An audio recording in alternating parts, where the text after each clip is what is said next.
soldiers push forward! My soldiers scream out! My soldiers rage! There's something almost indescribable about an anime hitting its pinnacle. Because Attack on Titan dominated the anime media for a decade of time. From 2009 to 2022, it was a piece of media that had everyone in the anime community talking. Attack on Titan is the greatest anime of all time. Attack on Titan, amazing, top 5. But if you were to ask people, when was Attack on Titan at its best? When did the show really shift to being one of the greatest of all time? Two very popular answers that you will hear is the reveal of Reiner and Bertold and Erwin's speech. Yes, you're precisely right. None of it changes what a speeding rock does to a body. And here's why both these moments aren't just some of Attack on Titan's best, but still two of the best that anime has ever seen.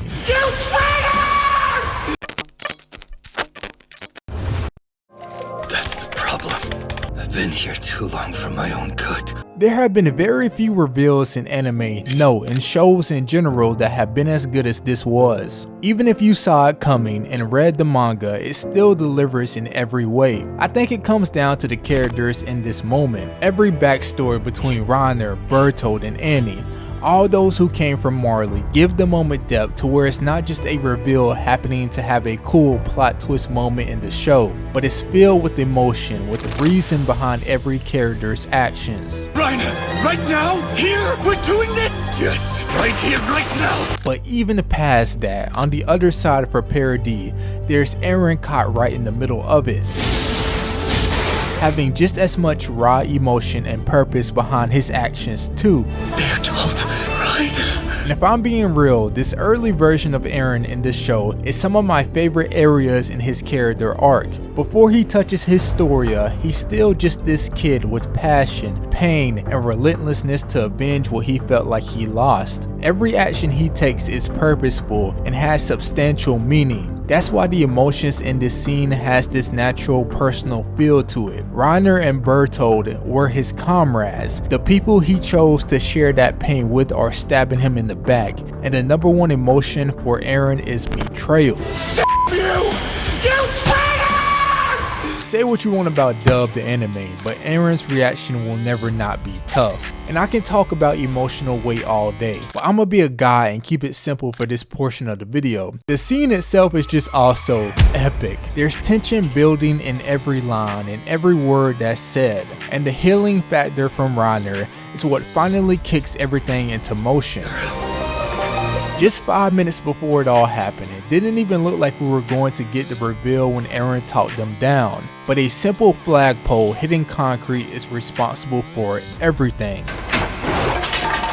And I love Mikasa. I love how without hesitation, she's ready to go in an instant. Eren, get out of this! It's just these tiny little events that keep building and building to pay it all off in the end. But I love how even seasons later, outside of this scene itself, there's still things being paid off. Reiner and Eren's relationship finds its way to being one of the most interesting parallels through the latter half of the show. Why, Eren? Why come here? What do you plan to do? The exact same thing you did.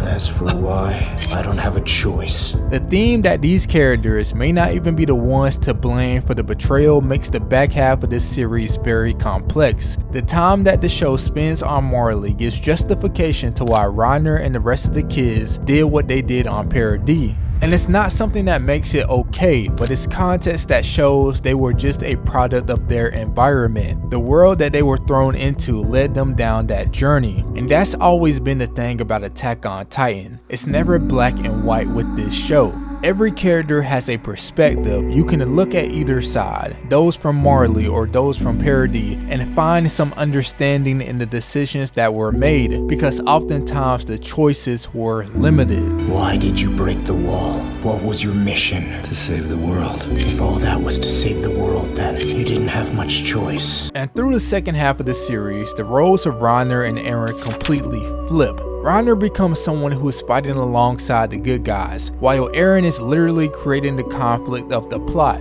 It's a complete 180 in protagonist and antagonist in this show, but that's the beauty of this series. No matter what role a protagonist or antagonist a character may be in, you still feel empathy for their story. And in doing that, you write a show that has complexity, layers to not just the figures we watch on screen, but to the people who played out this story. The depth that was given to these characters is what made this reveal have such an impact, but it's not the only scene that gave meaning to its cause. There's no point standing around. We'll only be showered by more boulders. Ready your horses on the double. Does Erwin have the best speech in all of fiction? The theme of fighting for humanity is something that defined Erwin's character through the show. We all die, but does that mean our lives are meaningless? But I love the question that this speech and scene propose. What gives humanity meaning? And that's the story of Attack on Titan. The whole fight is to find out what's on the other side of the wall, why they were trapped in the wall for so long, what is the meaning behind everything. It's a story that propels how passionate and noble humans can be about a common goal. It's a story that shows how the cycle of hate and resentment is horrific, but the product from that cycle, the kids and people pushing through with passion and fierceness to try and make a change in their world, is powerful. It's a theme that screams louder than the giants and titans on the screen. And this scene isn't just getting people hyped to go fight a battle, it's finding a way to give meaning even if they know it's their last battle. And since we're dying anyway, you're saying that it's better if we at least die fighting? I am. How does someone hype themselves up for a fight knowing it's one they won't walk out of? Through the entire show, the theme of sacrifice, the idea of giving your heart to the cause, is repeated with character after character.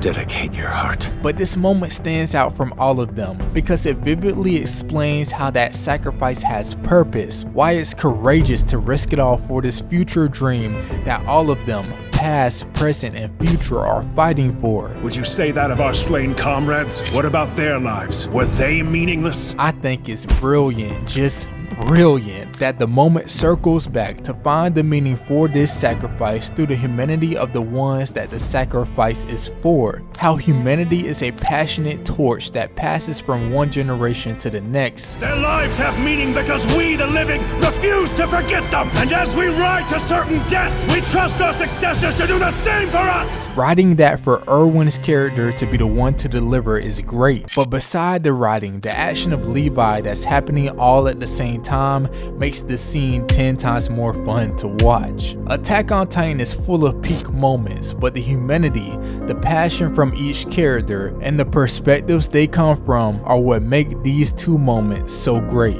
And it's why they're not just some of the best in Attack on Titan, but still two of the best moments that anime has ever seen.